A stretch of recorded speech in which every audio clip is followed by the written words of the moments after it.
everyone, welcome back to A Lightweight Reviews. I'm Rosie, said Lightweight, back today with another Beneath Driver Lane Gin and Tonic Club pack. Sadly, this is going to be the last one of these reviews. Beneath Driver Lane have decided to cancel this subscription service, which I'm gutted about, but that's the way things go. And hopefully in it's either 6 or 10 weeks, they might be able to look at reopening. I can't quite remember what the stages are because it's so confusing, but we'll get on with it. So like the last pack, we have two really classic British gins. We have the Sipsmith and the No. 3 gin, and the dried garnishes we have today are cinnamon, orange, rosemary and Campari strawberry. So I'm not sure how that's different to normal strawberries, but I'm looking forward to finding out. So I think we'll start with the Berry Bros and Rudd No. 3 London Dry Gin. So this is 46% ABV.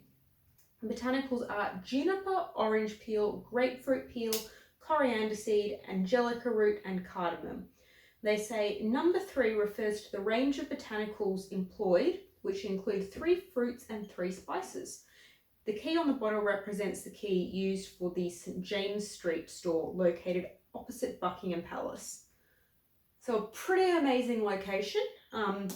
Would definitely recommend looking up the bottle. It is amazing. They just send these gins in pretty plain bottles. It allows them to do it easily.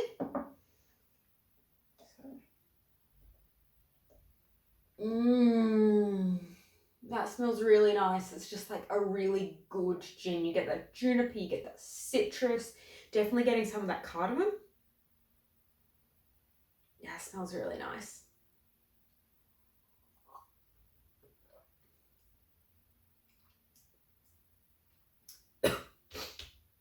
Little bit of a burn.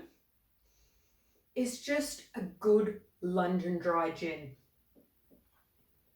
Like, it doesn't taste any different to how it smells really.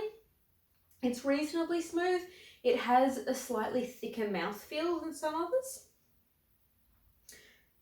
It's just good. Like, you're gonna have a good time. We'll see what it's like with tonic. They've matched this to the Fever Tree Indian.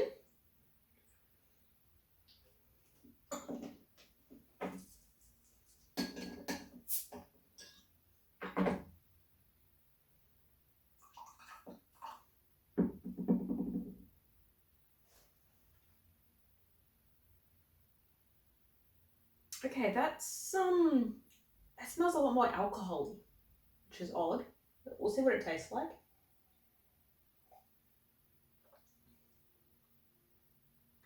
I need more of the gin. I'll just pour the rest of that in.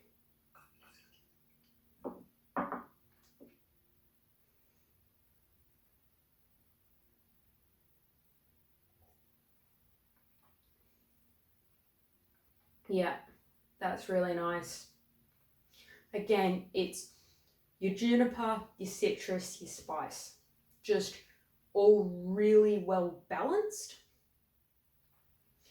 It's a good gin. It is making me think quite a lot of summery gins, which makes sense for a London dry. And it's right for the time of year we are heading into. So I'm not sure what garnish I want to use. They've kind of said they'll all work in whatever combination. I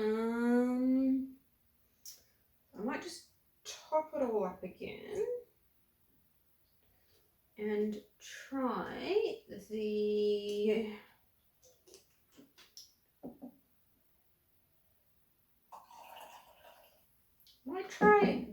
orange. Just try and fold that a bit so it fits a bit better.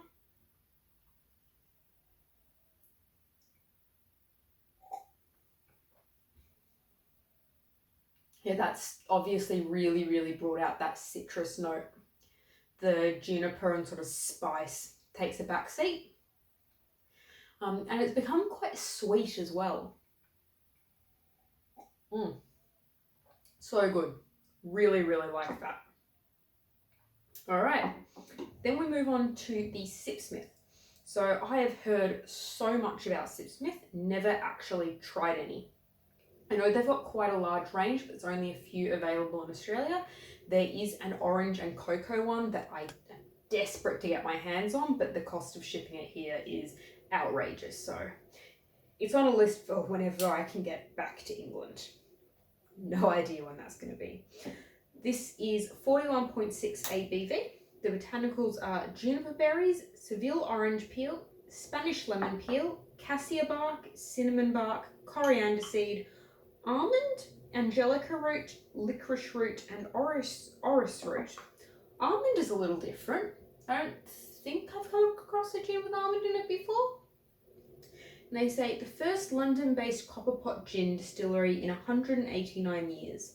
Launching in 2009, Sipsmith Gin helped change the laws for a lot of new distilleries, changing a 200-year law allowing batches under 300 litres to be distilled. So a really, really groundbreaking distillery that probably really helped in kicking off the gin craze that has just picked up and taken off all over the world now, especially in Australia. So a really important distillery. Ooh, that smells really interesting. I expected something a lot more similar to the number 3, something a lot more of your typical gin, but there is something really different in here. It is that kind of that nutty note, but something else. It is kind of making me think of chocolate. I don't know if I've just got chocolate on the mind, but there's something about that it is making me think of the Heathcote.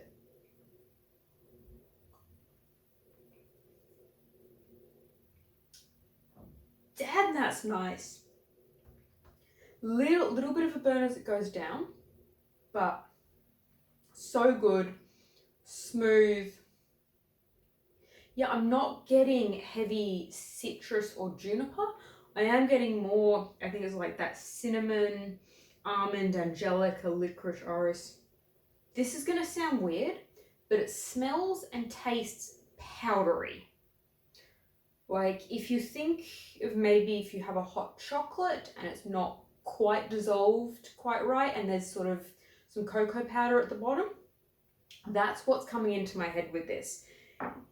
I'm really, really surprised because that is not what I was expecting at all. So yeah, that is amazing. We'll see what it's like with the tonic, which they've gone with the Mediterranean.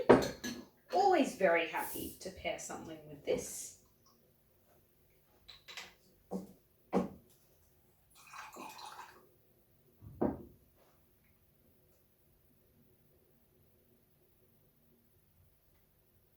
And once again, that has brought out that more ethanol alcohol-y smell.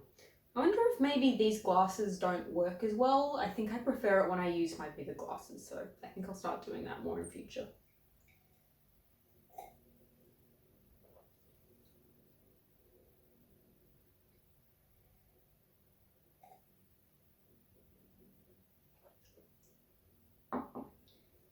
Okay, still a little bit of a burn. I mean, it is it's not that high. The tonic has unlocked some more of those citrus notes. The sort of nutty, spicy notes are still there, but the citrus is now sort of at the forefront of everything. So good. Oh my God. Oh, I love it. What is it like with a garnish? I think, given what I said about it having more of a sort of spicy, nutty note, we might try it with a cinnamon stick. Oh, that smells so good. I know it's not really cinnamon season, but we're coming up to Christmas, so it is. I don't care where I live.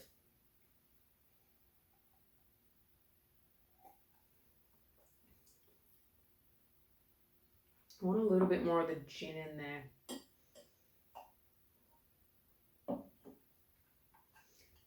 What I love about cinnamon sticks is you have an inbuilt sort of mixer. I'll let that calm down.